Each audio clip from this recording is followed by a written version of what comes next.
Hello and welcome to Blockchain Gaming World Daily with me, John Jordan. So more funding news, just having an awful lot of funding news at the moment, and this is Core Loop. So Core Loop, actually we did know a bit about them before. So they're a team out of the US.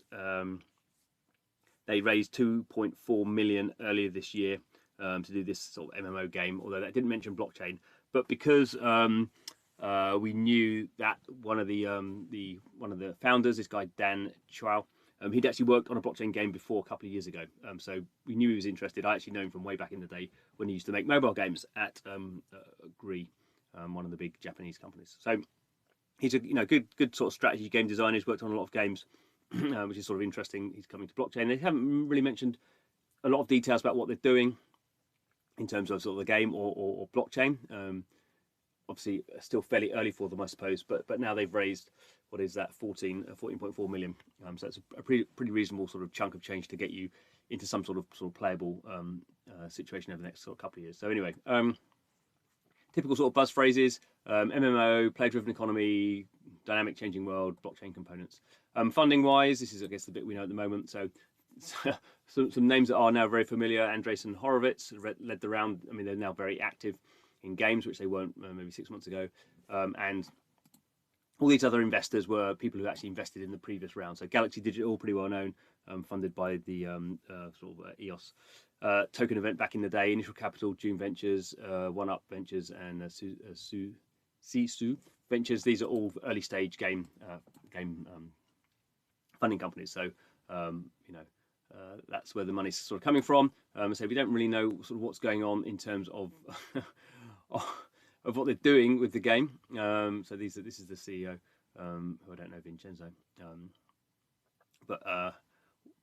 And then we have Dan. So he's the guy that I've sort of previously known. So they've gone through the sort of typical, done mobile MMO RPGs. Now they're going into sort of blockchain type stuff. So he did do this game. I was going to mention it in here somewhere. Yeah. So he worked on this game called Crypto Assault, which is actually, I think, still live on Ethereum. I think in the end it moved over to Polygon, and it was very much like a tile-based game where you had these sort of tanks and aircraft, and you moved around and you attacked people. And there was an idea of sort of like the more land you held, you sort of got a sort of it's like actually an airdrop of ETH every day. It didn't quite work out. Like a lot of these games, there were a couple of players who basically dominated the map, and basically kind of if you sort of went in there, you just got destroyed all the time, because these guys sort of got in there early and bought up all the good weapons. So hopefully they've gone through some experiences there that will make this sort of their first game better.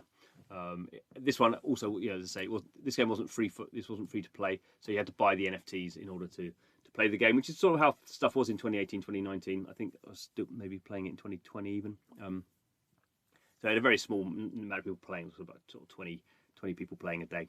So it's an interesting community, and then basically the game got bought out by someone else who then tried to reboot it, and again didn't quite work out. Obviously, at that stage, Ethereum gas fees were becoming a bit of a problem. I mean, now they're impossible really for this sort of game. So they won't be running on Ethereum mainnet, I'm pretty sure.